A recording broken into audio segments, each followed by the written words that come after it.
Oi, está começando o episódio 183 do 451 MHz, o podcast para quem lê até com os ouvidos. Eu sou Paulo Werneck, editor da revista 451. Toda sexta-feira, a gente conversa aqui com autores, críticos e leitores sobre os livros mais legais que acabaram de ser publicados no Brasil. O Carnaval é uma data marcada por pluralidades de manifestações coletivas que configuram aquilo que a gente define como o período momesco, podemos dizer assim. Esse que você acabou de ouvir é o historiador carioca Luiz Antônio Simas. Historiador e muitas outras milongas mais, vocês já vão ver aqui nessa entrevista. Eu já vou te falar mais sobre ele, mas antes eu preciso te avisar que esse episódio é realizado com o apoio da Lei Rouanet, Incentivo a Projetos Culturais. Bom, e para esse programa que vai ao ar em pleno carnaval, não tinha como o assunto ser diferente, né, gente? Por isso a gente convidou o Luiz Antônio Simas, que conhece como poucas pessoas a história e muitas curiosidades dessa que é a nossa maior festa de rua. O Simas é autor e coautor de mais de 30 livros e joga também em várias posições aí na crítica cultural brasileira. Bom, e agora, em 2026, o Simas está relançando pela magnífica editora Mórula, uma editora carioca que vale a pena prestar atenção, o livrinho chamado Pra Tudo Começar na Quinta-feira, o enredo dos enredos, que está saindo em edição revista e ampliada 10 anos depois da primeira edição. O livro que o Simas escreveu junto com o jornalista Fábio Fabato fala sobre a evolução dos enredos e conta a história dos principais carnavalescos do Rio. Esse livro, aliás, foi resenhado pelo sambista e historiador Vinícius Natal na edição de fevereiro da 451, que traz na capa um especial muito legal sobre o carnaval. Bom, não é a primeira vez que o Simas vem aqui bater papo comigo no 451 MHz e ele nos contou aí que o carnaval, na verdade, não é a esbórnia que a gente pensa, pelo menos não na vida dele. É o período de mais trabalho, que ele tem que ficar atento e forte olhando para o que está acontecendo na cidade, no país, nessa grande festa popular. O Simas esse ano está colocando o bloco na rua também, como autor de sambas enredos. Ele vai falar um pouquinho sobre isso aqui no 451 MHz e também sobre o livrinho dele que acabou virando samba enredo numa outra escola. Pois é, como eu falei no começo, ele está jogando em várias posições no Carnaval de 2026. O Simas também falou das conexões entre literatura e carnaval, das mudanças nos enredos nas últimas décadas e de alguns temas que as escolas de samba vão trazer para os desfiles desse ano. Então vamos lá para a primeira parte da conversa com o Luiz Antônio Simas. Então estamos aqui com o Luiz Antônio Simas, grande professor, grande escritor brasileiro que tem aí nos juntado multidões, né, professor, aí para te ouvir, né? Eu fiquei impressionado a última vez que eu te vi ao vivo. Foi em Paraty, uma plateia paralisada ali, te ouvindo falar sobre o quilombo, sobre as festas, sobre a cultura das festas e as festas da cultura. Enfim, você foi um grande palestrante ali, está sempre agitando. E agora a gente está na véspera da maior festa brasileira, o Carnaval. Como é que tá aí? Perdão pelo clichê aí de repórter da Globo, mas esquentando os tamborins, como é que tá o seu pré-carnaval? A gente está gravando aqui no dia 6 de fevereiro. Alô, Paulo, obrigado pelo convite para bater esse papo. A rigor, tem um detalhe que é muito curioso. O Carnaval, para mim, é um período de trabalho. Então, eu costumo dizer para as pessoas o seguinte: eu não vivo aquilo que eu escrevo, por exemplo, nos meus livros ou falo nas minhas aulas, né.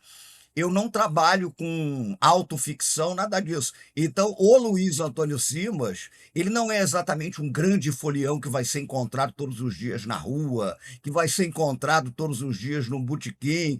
Esse pré-carnaval é um período de trabalho, porque eu tenho uma ligação com escola de samba, com produção de texto, com conversas que a turma quer ter. Então, o meu pré-carnaval está sendo como o dos últimos anos, trabalhando demais.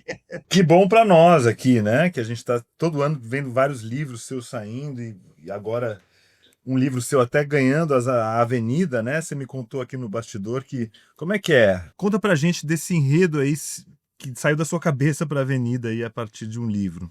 Olha, é uma coisa que eu fico muito feliz, porque não é um enredo sobre a minha pessoa, até porque a minha vida não dá enredo, a minha vida não daria 3 Isso a gente vai alas, ver ainda no né. futuro. Mas não, mas a Independente, uma escola de São Paulo importante, que está no grupo de acesso ali, na beirada para subir para o especial, escolheu um texto do meu livro Pedrinhas Miudinhas, O Brasil Nasceu da Melancolia de Zambi, em que eu reconto, recrio um mito banto a respeito do nascimento do tambor. Então é o enredo da escola e me agradou muito. Eu gostei do samba que ganhou, o samba que foi feito.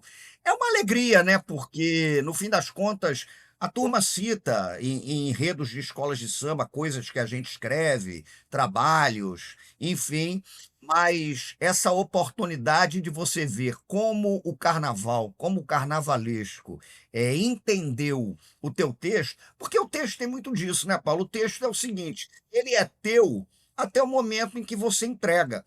O meu mestre querido Ney Lopes, quando a gente estava escrevendo o Dicionário da História Social do Samba, e o livro não terminava nunca, nós já estávamos há 6, 7 anos escrevendo, virou-se para mim e falou uma coisa que eu nunca esqueci. Falou: olha, livro a gente tem duas hipóteses para se livrar dele, porque senão a gente não vai terminar.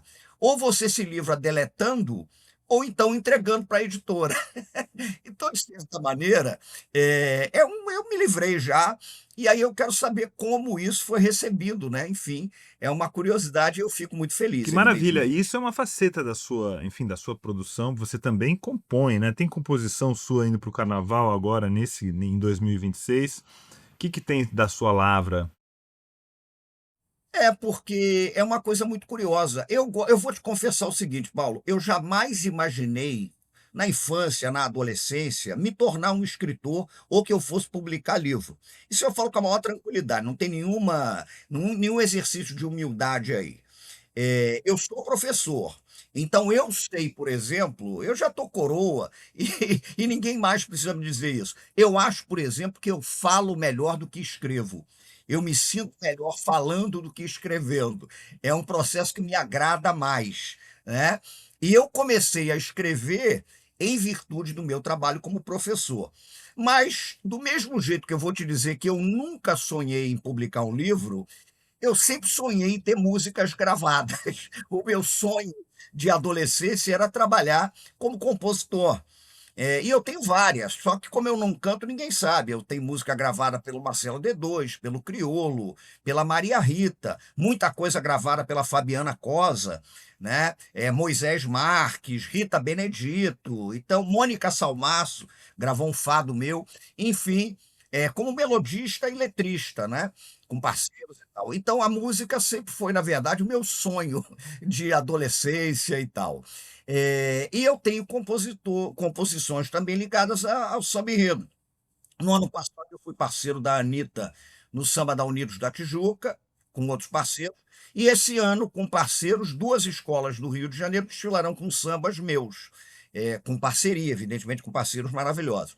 Estácio de Sá, tradicionalíssimo, de acesso, com um enredo sobre o Tata Tancredo, o Papa Negro da Umbanda, que inventou o réveillon na praia, e Paraíso Repercutiu pra caramba esse repercutiu, enredo. e Paraíso do Tuiuti. Tanto que vai ter estátua do Papa Tancredo, o Tata Tancredo, Papa Tancredo também, porque ele é o Papa Negro da Umbanda. Mas o Tata, que é pai, né, nos ritos angolo-congoleses, o que a gente chama de babá no candomblé de Queto, o pai babalorixá, a gente chama nos ritos de Angola de Tata. O Tancredo gerou inclusive polêmica ligada ao réveillon no Rio de Janeiro, palco gospel, e é enredo da Estácio. E eu tive a felicidade de ser um dos compositores do samba. E Paraíso do Tuiuti, que vai com um enredo que eu considero fascinante, o que me instigou para fazer o samba, que é sobre uma tradição afrodiaspórica, mas caribenha, né? O culto aos orixás e a Ifá, o oráculo, em Cuba. Como esse culto cubano, como a religiosidade afro-cubana, ela repercute no Brasil, né? E o Brasil tem uma séria dificuldade de se reconhecer dentro de um contexto de América caribenha, de América Latina, né. O Brasil, o imaginário da América portuguesa é quase de se pensar como um corpo à parte. Então o enredo do Tuiuti é uma maravilha e eu tive a alegria de fazer o samba. Que legal, que coisa maravilhosa. E você vê a importância nessa questão do Tata Tancredo, né, a importância de um samba-enredo para você tirar da invisibilidade, pelo menos para uma parcela da população que desconhecia, eu mesmo nunca tinha ouvido falar, e trazer um fato novo, né. Queria te perguntar, como tá hoje em dia, do ponto de vista intelectual, o carnaval? Eu sei que às vezes nem não é para intelectualizar tudo, né, a gente carnaval justamente é a hora que a gente muitas vezes tira isso da cabeça, né, mas como você vê esses enredos? Porque existia aquela expressão super racista que era o samba do crioulo doido, né, que eram aqueles você pode explicar um pouquinho esse percurso de como que os enredos foram se sofisticando? Claro. Ô Paulo, de uma forma mais geral, já que você pergunta sobre carnaval, para chegar nos enredos, a minha impressão é que a gente tem que evitar, para refletir sobre o carnaval, né, a gente tem que evitar 2 extremos que eu acho equivocados. Um extremo é o que a gente pode chamar de romantização excessiva do carnaval. O carnaval é uma festa tensionada, o carnaval é uma festa que traz inúmeras complexidades, que envolve negociações com o poder público, com o mercado, com o turismo, com a contravenção, com o crime. Então, romantizar o carnaval como se nós estivéssemos em Veneza no século XV, né, não dá certo. Carnaval tem uma complexidade que aponta para problemas sérios do Brasil. Ao mesmo tempo, o outro extremo é jogar o carnaval, né, para o lado do crime, da contravenção, e você apagar as nuances que existem no carnaval. Então não dá para você querer pensar o carnaval considerando, de repente, que um contraventor ligado a uma escola de samba, ele deve ser pensado a partir dos mesmos critérios de uma trabalhadora doméstica que é baiana de uma escola de samba há 35 anos. Então você chegar e dizer: "Ah, eu não quero saber do carnaval, porque o contraventor tal". Meu irmão, aquela baiana que desfila há 35, 40 anos, aquele mestre de obras que é um ritmista, um instrumentista fascinante, e dirige uma bateria, pô, então a gente tem que evitar esses 2 critérios. Isso daí Mas você não sente isso? Você sente que tem uma resistência por causa da contravenção? Porque o carnaval tá na Globo, tá em não acho que todo. seja uma resistência, mas eu acho que os 2 polos são perigosos, porque a romantização é perigosa também. Uhum, sem dúvida. Né, é um perigo. Então, eu acho inclusive que a romantização talvez ela produza mais danos para o carnaval do que outras coisas. E eu sou um sujeito que vejo no carnaval um lado que é poético sim, né. Também, eu recentemente escrevi um texto em que eu falava da beleza do carnaval, mas alertava para o fato de que a cidade, vou pensar o Rio de Janeiro, a cidade é um projeto de horror. É uma cidade extremamente violenta, é uma cidade hostil. Não achem que é uma cidade afável, porque não é. Ela é hostil. Agora, dentro desse ambiente de hostilidade e violência, vão sendo construídos sentidos de afirmação da vida que são muito bonitos, né? E o carnaval traz isso. Quanto aos enredos de escolas de samba, eu vou te dizer uma coisa, e agora eu acho que o povo da escola de samba vai ficar um pouco chateado comigo. Eu não vejo escola de samba como instituição de resistência, porque essa ideia da resistência, eu acho que é uma ideia um pouco pobre, já que a ideia o próprio conceito de resistência ele é muito chapado, né? Tem uma pauta que o outro coloca e você resiste. A resistência das escolas de samba opera no campo sutil da negociação. E negociar, e sim, a gente pode pensar que é resistir também. As escolas de samba só existem até hoje porque elas tiveram a capacidade de negociar. Elas tiveram a capacidade de ceder e, ao mesmo tempo, cedendo, de conseguir afirmar os seus fundamentos e pressupostos. É um jogo sutil, né? As escolas de samba negociam com o poder público porque dependem de subvenção. Elas negociam com o mercado, elas negociam, por que não, com a contravenção, elas negociam com as suas comunidades. Então são instituições complexas, em que a resistência, ela inclui também o campo da negociação em busca de legitimidade. Porque escolas de samba no Rio, como os cordões carnavalescos de São Paulo, que darão origem às escolas de samba, né, elas são instituições que conseguem se afirmar a partir de estratégias sofisticadas de negociação, o que é legítimo e é de uma inteligência muito forte das comunidades afrodescendentes. Essa é a questão. Então, escolas de samba, nessas negociações, já apresentaram enredos, por exemplo, e eventualmente apresentam, que são aqueles enredos de louvação a uma certa história oficial. A Princesa Isabel decantadíssima, o Oswaldo Cruz decantadíssimo, artistas que eventualmente pagam, né, para virar enredo, isso já aconteceu, a gente sabe, marcas e tal. Mas eu acho que nós estamos num momento especialmente bom, porque ao mesmo tempo em que escolas de samba podiam cantar a Princesa Isabel, foram elas que colocaram em cena, antes dos livros didáticos, o Quilombo dos Palmares. O Salgueiro desfile em 1960 com o Quilombo dos Palmares, com um enredo baseado num livro do Edson Carneiro que foi proibido pela ditadura do Estado Novo, porque o Estado Novo considerou que contar a história de Palmares fomentava a rivalidade entre as raças, veja só, né? O Salgueiro levou a avenida. Isso é importantíssimo, né?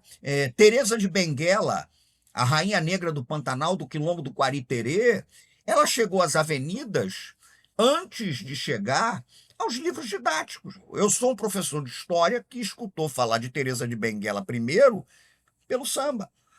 Então isso é um elemento que é muito forte. E aí eu vou te propor aqui um certo paradoxo. Para as escolas de samba fez muito bem a crise econômica em que o Brasil se meteu a partir de 2015, 2016. A crise política, o impeachment da Dilma, aquela coisa toda. O Rio de Janeiro colocando na prefeitura um exorcista, o Marcelo Crivella. Ele foi exorcista, eu não estou xingando nem nada. Ele fez exorcismos durante 10 anos na África e tal. Então, o que que acontece? Quando o dinheiro estava rolando solto, os enredos tinham uma qualidade, do ponto de vista da densidade cultural, baixíssima. Baixíssima. Porque você tinha companhia aérea que queria fazer propaganda de massa virando enredo e pagava.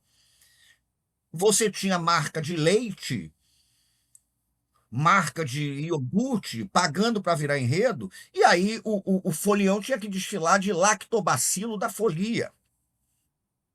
É uma loucura. Quando a grana começou a sumir, as escolas de samba tiveram que redefinir as trajetórias de seus enredos. E aí entra a criatividade dos carnavalescos, a densidade cultural maior. Isso eu acho que é muito positivo. Eu não sou contra um enredo patrocinado. Até porque você está negociando também com o mercado e a indústria do turismo. Mas eu acho que esse enredo patrocinado, ele tem que ter uma dimensão vinculada também ao que é o carnaval. Então, muitas cidades patrocinaram enredos em São Paulo, no Rio, em Porto Alegre, né, patrocinaram, e são aquelas cidades que você não recomendaria como destino nem ao seu pior inimigo. Não vou citar, evidentemente, para não criar celeumas, mas é assim. Então, eu acho que a gente está num bom momento, a gente está num momento fértil, exatamente porque o Milton Santos, grande geógrafo, alertava para a existência da sabedoria da escassez, que não é romantizar o precário, mas às vezes, diante da escassez, você tem que reinventar a sua conduta, né? E Sim, a tudo, gente que é jornalista, a gente sabe muito bem do que você está falando. você sabe disso. Então, diante da escassez, o que você tem que fazer? Vou reinventar aqui E essa ficam os bagaça. bons, né, professor? Ficam os bons, porque aí você fica quem tem paixão, quem tem talento, quem é bom de serviço. Então é uma coisa que é boa. E antes de seguir com o programa, a gente tem um recado da Tinta da China Brasil. O que são guerras culturais? É isso que o historiador português Rui Tavares explora em Hipocritões e Oligarcas, Passado e Futuro das Guerras Culturais, novo lançamento da Tinta da China Brasil. De Lutero a Donald Trump, da invenção da imprensa às redes sociais, Rui Tavares mostra as várias formas que as guerras culturais assumiram ao longo dos séculos. Um livro essencial para conhecer o passado, entender os labirintos do presente e vislumbrar as saídas para o futuro. Hipocritões e Oligarcas está em pré-venda no site da editora e nas melhores livrarias. Garanta já o seu em tintadachina.com.br. A gente também tem um recado da nossa colunista aqui do 451 MHz, a Bruna Beber. A escrita é meio você tá num palco abandonado, sabe? Sem plateia. Oi, eu sou a Bruna Beber, poeta, tradutora e desde abril colunista aqui do 451 MHz. Uma vez por mês você pode me ouvir aqui conversando com grandes autores sobre grandes livros, poesia em primeiro lugar, aqui no podcast para quem lê até com os ouvidos. O que eu ia falar? Esqueci. Esqueci o que eu ia falar. Tô nervosa. Isso tem que cortar, hein, galera, na edição. Shows! Isso também pode cortar, né? Ai, essa fofoca é ótima. O que você planeja para trazer aqui para bagunçar aqui o programa, Bruna? É segredo, né? Acompanhe o 451 MHz no seu tocador de podcasts favorito e fique por dentro de todas as novidades. Não perca! E agora vamos lá para a segunda parte da conversa com o professor Luiz Antônio Simas. A gente está falando aqui antes de acontecer, então não dá para a gente julgar o desfile em si, mas essa coisa do Lula ser homenageado, você estava falando dos, né, desses enredos patrocinados ou chapa branca, decantados. Bom, o Lula está no poder, ainda não decantou, a gente ainda não sabe como ele vai decantar, mas o que você acha disso? Olha, eu acho que essa resposta ela só pode ser dada se levarmos primeiro um fato em consideração, que é a escola que está homenageando o Lula. Por quê? A escola que está homenageando o Lula chama-se Acadêmicos de Niterói. É uma escola relativamente nova e ela chegou agora pela primeira vez ao grupo especial dos desfiles. E a escola que sobe e chega ao grupo especial, historicamente, eu não estou dizendo que vai acontecer ou não, mas historicamente, ela costuma ser julgada com um peso excessivo. Está abrindo o desfile, não tem uma bandeira forte, digamos assim.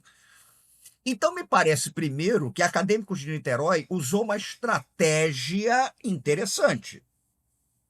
É a estratégia do bandido que entra no salão do Velho Oeste e diz: se for para morrer, eu vou morrer atirando.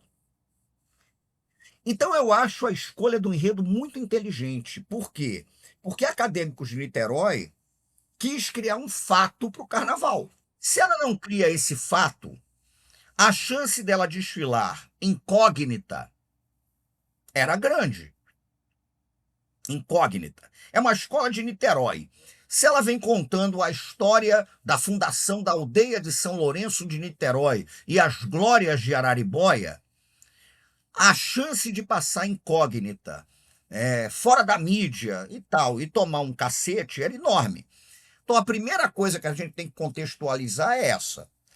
Uma escola que está crescendo agora, que chega pela primeira vez ao grupo especial, que tem a tarefa duríssima de abrir desfiles, ela criou um fato midiático.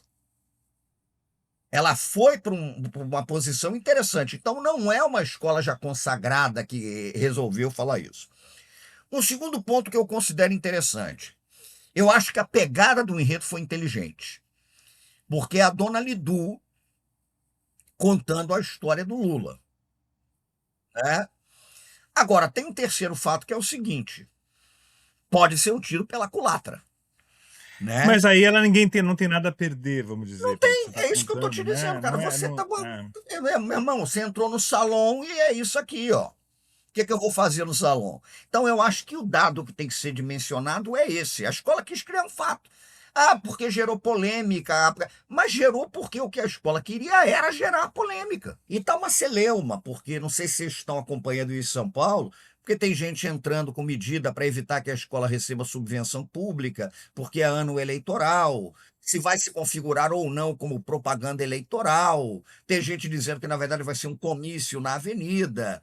É uma celeuma danada, né? Mas o que eu poderia te dizer agora, antes do desfile, porque a minha formação em história, né? E história era aquilo que dizia o Hobsbawm. Os historiadores são profetas do que já aconteceu. Toda vez que a gente tenta profetizar alguma coisa que vem pela frente, é uma tragédia. Aliás, eu diria o seguinte: profetizamos o que já ocorreu e, em geral, erramos. Mas o que me parece que a escola queria, ela conseguiu. Ela quis criar um fato, a partir de um enredo que é bom. Outros presidentes já foram homenageados. O Getúlio foi homenageado por todo mundo, né?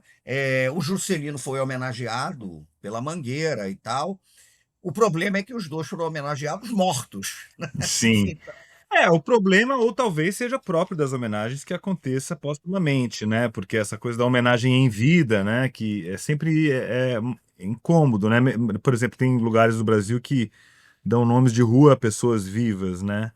É estranho, né, você acha isso normal? olha, pensar o carnaval tem um fato mais curioso ainda do que esse. A Unidos do Viradouro, no Rio, vai homenagear o mestre Cissa, que é um grande diretor de bateria da história do carnaval. O Cissa está vivo e ele é o mestre de bateria da escola. Daí, o inusitado é o que eu vou te dizer agora. E eu posso te afirmar que é o primeiro caso. E ele é homenageado e, ao mesmo tempo, ele será julgado, porque ele é o diretor de bateria. Então, ele conseguirá ser homenageado e colocado em julgamento no mesmo desfile, né? E eu acho muito interessante. Eu acho bacana. Mas o carnaval tem muito disso. Nós mesmos, nós no Tuiuti, a gente está propondo uma leitura sobre Cuba que é inusitada. Porque é curioso que muita gente vira e pergunta para mim, mas o Tuiuti com esse negócio de elogiar. Eu falei, não, o Tuiuti está desfilando com um enredo muito bonito, sobre a africanidade caribenha. É outra coisa. Mas o cara já acha que a gente vai falar de União Soviética, período especial, enfim, mas vamos ver.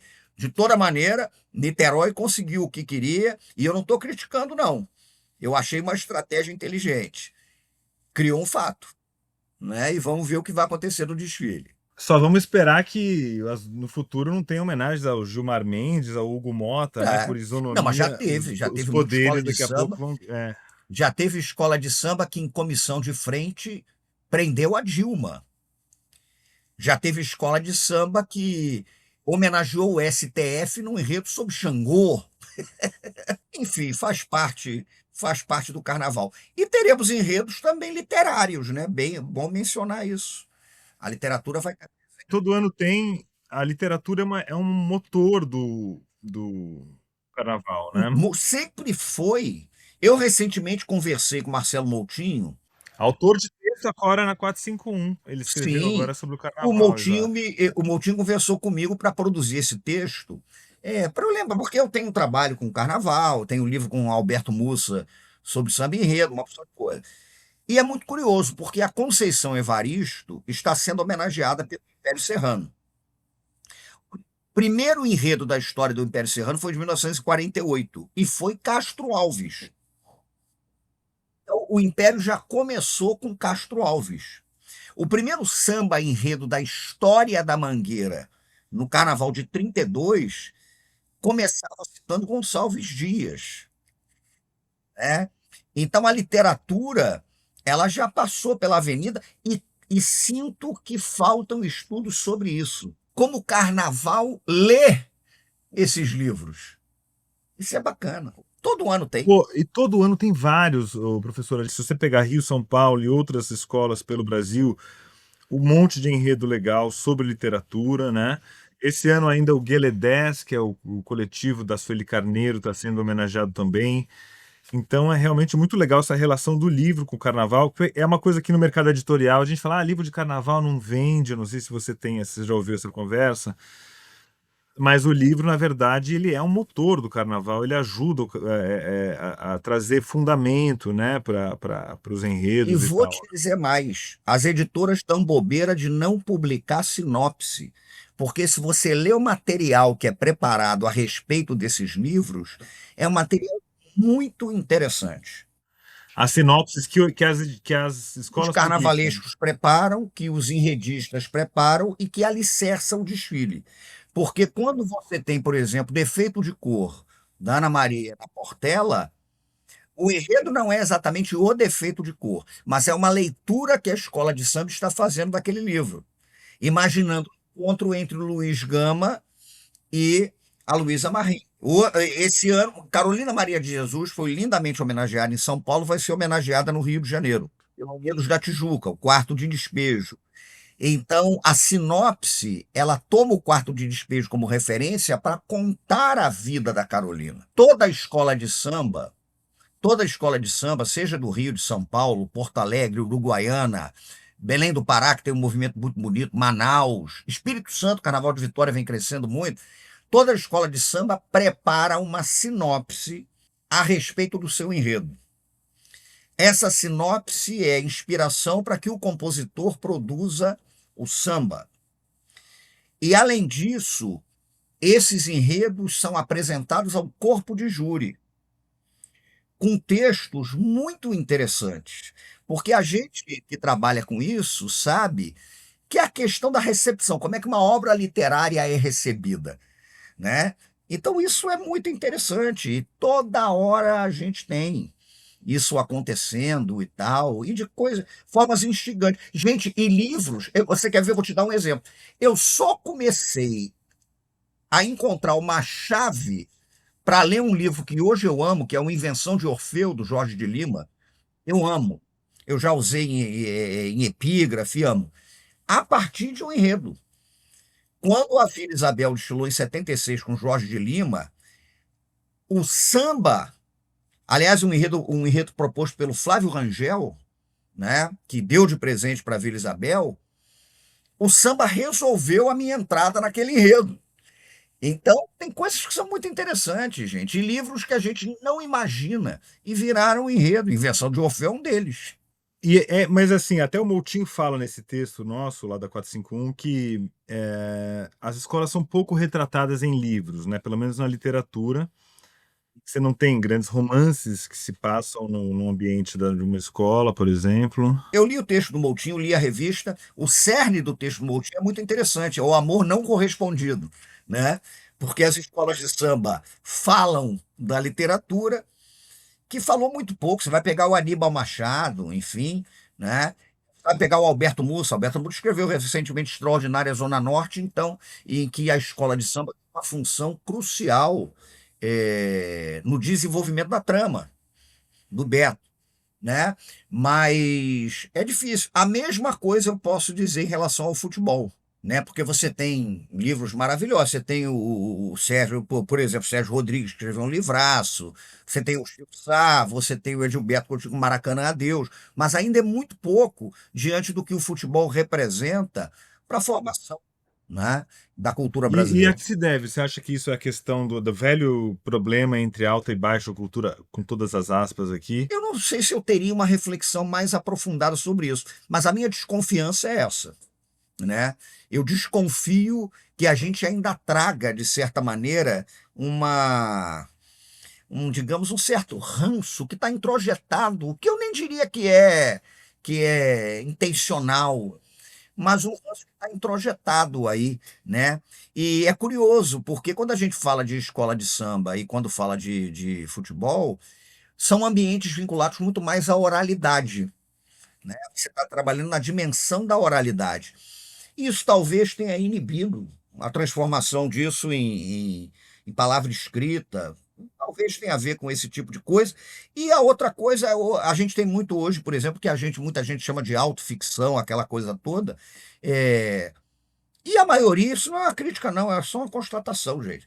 E a maioria realmente está completamente fora desses ambientes, né? Que é Vinculado. coletivo, né? Que é obrigatoriamente coletivo, não tem como ser. O coletivo, não tem outra maneira, né? Mas eu acho que ainda tem muito caminho aí, tem muita coisa a ser explorada a respeito disso. E também nos livros, por exemplo, de biografias, vamos dizer, daria para a gente ter belíssimos livros da história da Mangueira, sei lá, estou aqui falando, deve ter livros de história especializados, porém, esses grandes jornalistas que escrevem textos, enfim, biografias e tal, não temos isso das escolas de samba também, né? Se você quiser ler a história da Portela.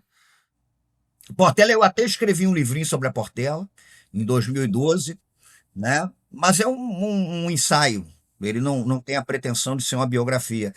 Agora, tem uma coisa muito curiosa, como eu acompanho muito isso, esse tema, esse ambiente, tem muito trabalho acadêmico, muita dissertação, muita tese, mas não do ponto de vista da literatura, o que é uma pena, porque eu acho que é um campo a ser explorado, ou da biografia, né? Tem as dificuldades de você biografar e tal. A gente tem boas biografias sobre personagens da história do samba, a gente tem muito isso, né? Mas falta, eu não tenho dúvida, eu concordo, falta. Beleza. E aí, a gente está aqui, o nosso ouvinte está nos ouvindo na sexta-feira aqui, nós estamos publicando pré-carnaval. O que você vai prestar atenção, o que você acha que vale a pena a gente, assim, além desses destaques que você já deu agora pra gente, quem que você acha que vai surpreender, que pode roubar a cena esse ano no carnaval? Olha, em relação às escolas de samba, eu sempre gosto de citar um aforismo, um fragmento do Heráclito, porque tem um fragmentozinho do Heráclito que eu adoro, que fala assim: esperar o inesperado. Eu gosto porque eu entro no delírio de que esse fragmento do Heráclito, ele é quase um oriqui de Exu, né? Porque os oriquis são pequenas sentenças poéticas típicas da cultura iorubá, né? Ligada aos orixás e tal. Então, esperar o inesperado. Desfile de escola de samba, eu gosto do inesperado. Eu gosto de esperar o inesperado, o que ninguém está esperando, e de repente acontece, porque de repente a gente está com uma expectativa e é outra, né, que ocorre, e eu prefiro me deixar levar. Eu estou muito curioso para ver o tratamento que o Leandro Vieira, um artista de ponta, vai dar ao Ney Matogrosso. Eu estou muito curioso para ver em relação ao Rio, a Rita Lee. Qual é o tratamento que a Mocidade Independente de Padre Miguel, o Renato Lage, vai dar à Rita Lee? O nosso Enredo do Paraíso do Tuiuti. Eu estou louco para ver como é que Cuba, essa Cuba, né, da caribenha, da africanidade, vai aparecer retratada na Avenida. Você que escreveu a sinopse da Tuiuti? Não, não, não. Foi o Jaque Vasconcelos, o carnavalesco, a gente fez o samba em cima da sinopse dele, né? Eu adoro em São Paulo o samba do Camisa Verde e Branco. Eu acho que tem um samba interessante, um samba macumbado.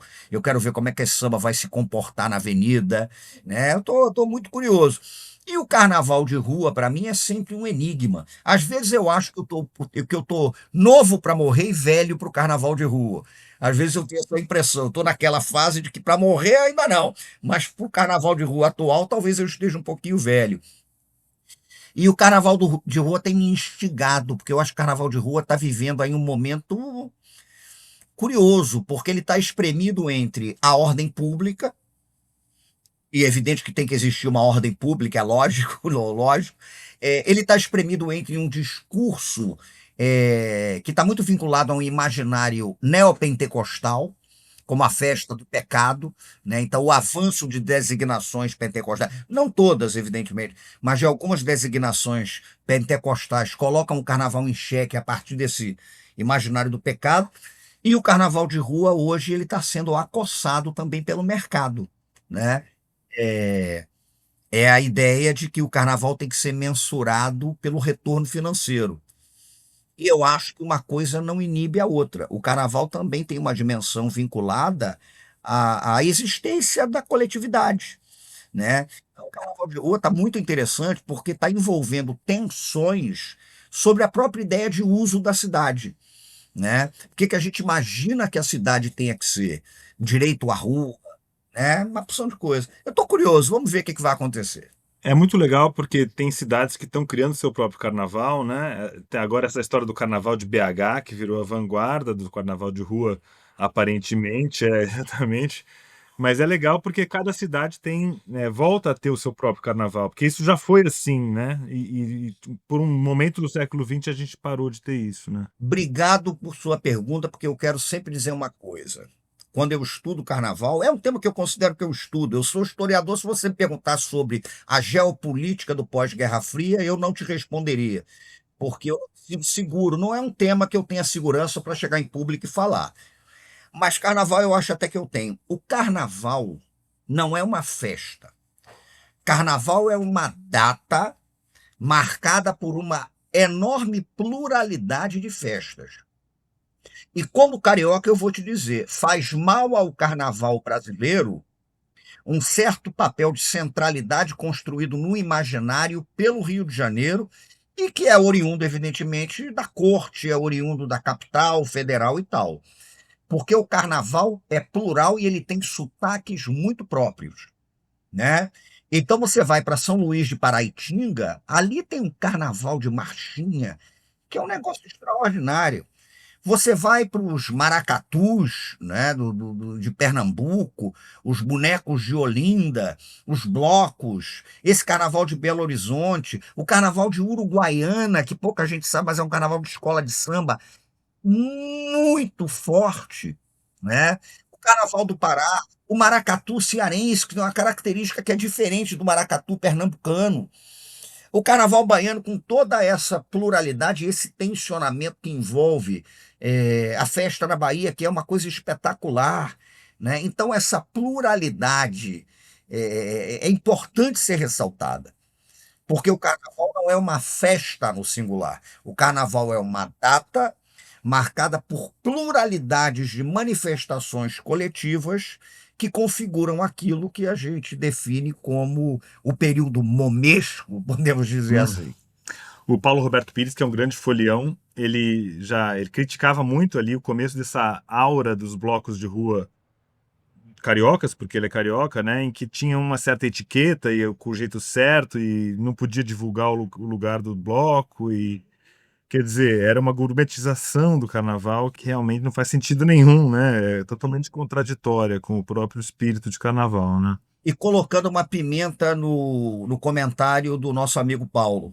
E tem um certo discurso no imaginário do Carnaval de Rua do Rio de Janeiro de que ele foi restaurado pelos blocos que no pós-ditadura surgiram na Zona Sul e no centro. Sempre teve carnaval na Zona Norte, na Zona Oeste, os bate-bolas, né?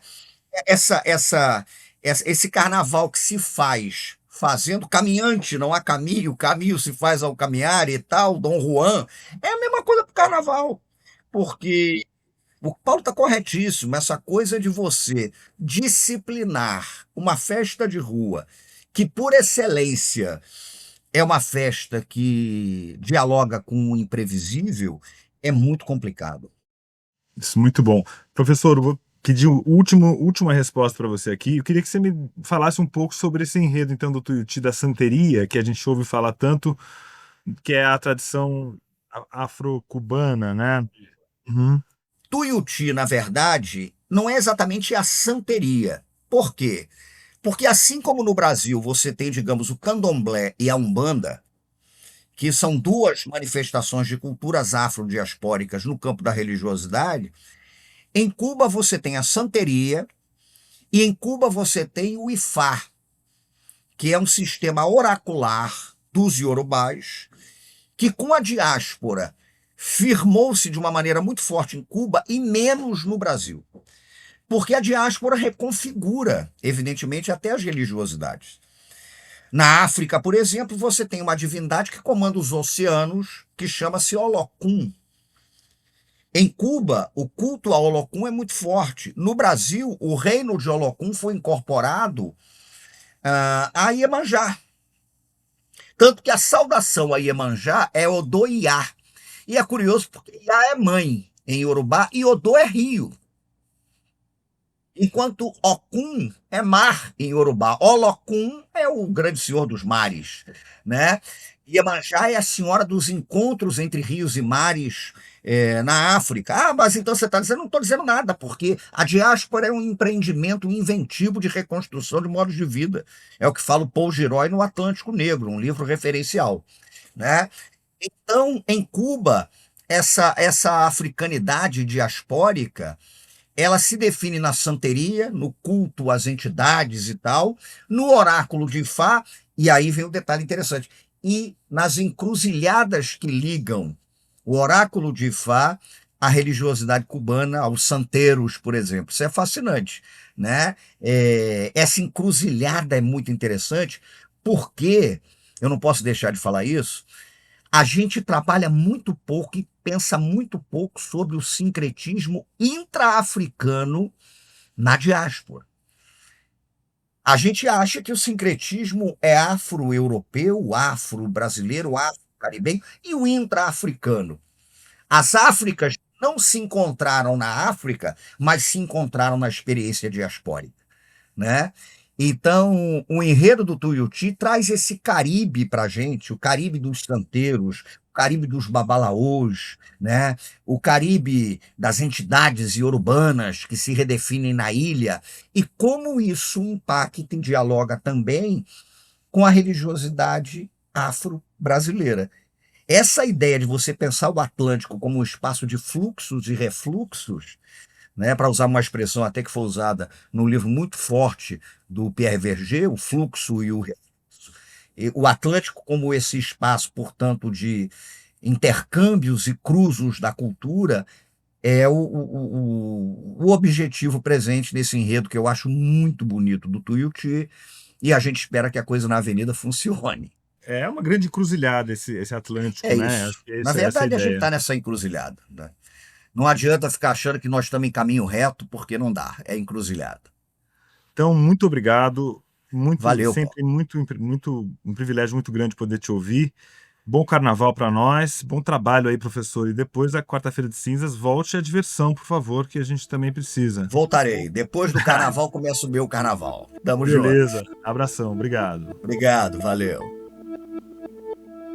E antes de me despedir, eu queria passar para o quadro do 451 MHz, que traz o melhor da literatura LGBTQIA+, de todos os tempos. LGBTQIA+, significa lésbicas, gays, bissexuais, trans, queer, intersexuais e assexuais.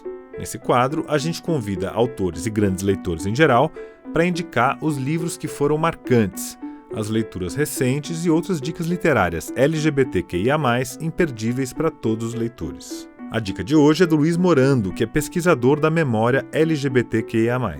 Ele é autor de Paraíso das Maravilhas, uma história do crime do parque, que foi publicado em 2012 pela editora Fino Traço, e também da biografia Enverga, mas não quebra, Cintura Fina em Belo Horizonte, publicada em 2020 pela editora O Sexo da Palavra. Aqui para o 451 MHz, ele indicou o livro de contos Os Anos de Vidro, do Matheus Baldi, que foi publicado pela Nós em 2025. O livro reúne 11 narrativas que abordam temas da vida contemporânea, envolvendo a sexualidade, amores improváveis, a recusa do binarismo e outros mais. Tenham muita atenção com um conto intitulado Istmo, que trata da transição de gênero de um jovem adolescente e do qual eu gostei muito.